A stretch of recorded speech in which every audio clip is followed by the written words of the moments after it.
नमस्कार दर्शक बंधु आज मे मास 2 तारिख रविवार नजर पकेबा आज दिनर टॉप 20 खबर उपरे प्रत्येक खबर आपण माने जानिबा निहाती आवश्यक तेणु करी वीडियो टी को शेष पर्यंत देखंतु ता पूर्व चैनल ले नुआ तिले चैनल को सब्सक्राइब करी पाखरे थिबा बेल आइकन टी को दबाई दियन प्रतिदिन एमिति लेटेस्ट खबर सर्वप्रथम देखिबा पई तेबे आसंतु संपूर्ण खबर उपरे नजर पकेबा गतकाली 11:41 समय रे सारा देश रे लक्ष लक्ष मोबाइल फोन ने एक जरूरीकालीन साइरन बाजिथिला यह भारत सरकार द्वारा जरूरीकालीन साइरन सिस्टम रे एक सफल परीक्षण थिला यह जातीय विपर्यय परिचालन कर्तृपक्ष द्वारा एक सेल ब्रॉडकास्ट अलर्ट परीक्षण होइथिला जहां विपर्यय समय रे लोक को तुरंत सतर्क करिया पई करा जाइतिला जदि आपण मध्ये आपणको फोन एपरि शब्द सुनिछन्ती तबे भयभीत हेबार कोनोसी आवश्यकता नाही यह केवल एक परीक्षा थिला यह सरकार द्वारा प्रचलित एक नूतन मोबाइल आधारित विपर्यय सतर्कता व्यवस्था थिला तबे यहको बन्या भूमिकंप किंबा अन्य जरूरीकालीन परिस्थिति समय रे सतर्कता पई जारी करा तबे दया करी ध्यान दे सुनंतु जे गतकाली प्रकृत विपद को सूचित करि नथिला बरं एही अभ्यास सिस्टम को परीक्षा करिवा पई करा जाइतिला जे निश्चित करे जे विपर्यय समय रे सूचना समय मध्ये लोकक पाखरे पहुंची जिवो तबे सूचना थाउ कि जदि आपनको फोन साइलेंट मोड रे मध्ये थिला तबे आपनको मोबाइल डिवाइस रे एक फ्लैश मेसेज जाइतिला तबे एही सतर्कतार प्रतिक्रिया रे कोनोसी निर्दिष्ट पदक्षेप नेबार आवश्यकता नाही आपनको केवल सतर्कता वार्ता पढी ठीक अछि बोली बटन दबाइ दबार थिला एही अलर्ट सहित समस्त फोन को एक वार्ता मध्ये पठा जाइतिला जहा हिंदी इंग्रजी एवं अन्य आंचलिक भाषा रे प्रदान करा जाई एपरि थरिला बलांगीर रे होइछि मृदु भूमिकंप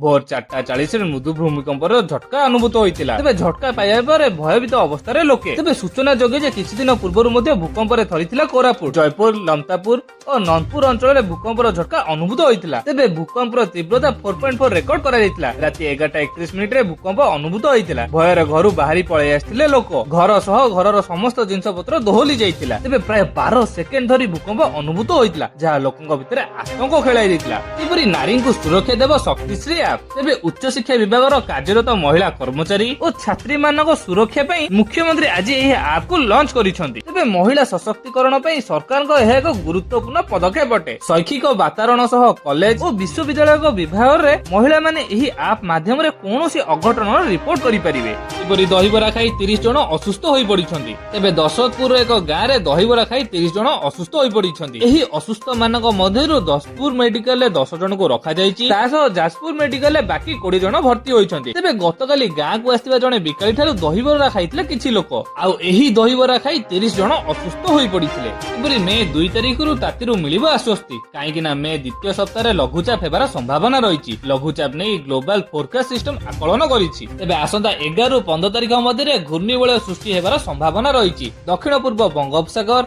और आखपाख अंचल रे सृष्टि हेबो एही घूर्णिबलय पर एहा घनीभूत होई लघुचाप रूप नेबार संभावना रहिछि तेबे अधिक घनीभूत होई साइक्लोन रूप नेबार आशंका रहिछि बोली ग्लोबल फोरकास्ट सिस्टम कहिछि तेबे ए नै भारतीय पाणीपाग विभाग रु कोनोसी सूचना मिली नाही पूरी सऊदी अरब रे मदर अभाव रहिछि रियाद रे थिबा देशर एकमात्र सरकारी मद दुकान ने बियर मद एवं टकीला समेत अनेक उत्पाद प्राय शेष होई सारिछि तेबे रिपोर्ट रे कुहा जायछि जे ईरान सहित चलिथिबा युद्ध पई जोगाण रे बाधा सृष्टि होईछि सेपरि रियाद रे कूटनैतिक अंचल रे अवस्थित एही दुकान रो कोनोसी नाम किंबा साइन नाही एहा 2024 मसिया रे केवल अण मुस्लिम मानक पई खोला जायतिला पर एहा धनी विदेशी पई मध्ये खोला होइतिला जदियो 1952 मसिया रु सऊदी रे मद्यपान संपूर्ण निषिद्ध करा जायछि तथापि सरकार विदेशी मानक आकर्षित करिवा पई एही गोटिए दुकान को अनुमति देइथिले आ वर्तमान दुकान अधिकांश सेल्फ खाली अछि जहा बाकी अछि ताहा बहुत महंगा किंबा कम लोकप्रिय ब्रांड सेपरि जने विदेशी कहिसंती जे दुकान रे कोनोसी धळा मद नाही एवं केवल किछि महंगा लाल मद उपलब्ध अछि तासो से एहा मध्ये कहिसंती जे किछि बियर वर्तमान आसीछि किंतु ताहा बहुत कम परिमाण रे थिला सेपरि मदर अभाव जोगु दुकान बाहरे लंबा धाड़ी लागिछि आ अनेक विदेशी माने दिन बेले निजर काम छाडी मद किनिबाकू जाउछंती जहा प्रायतः जुक्तितर्क एवं झगड़ार कारण पालटि जाउछि।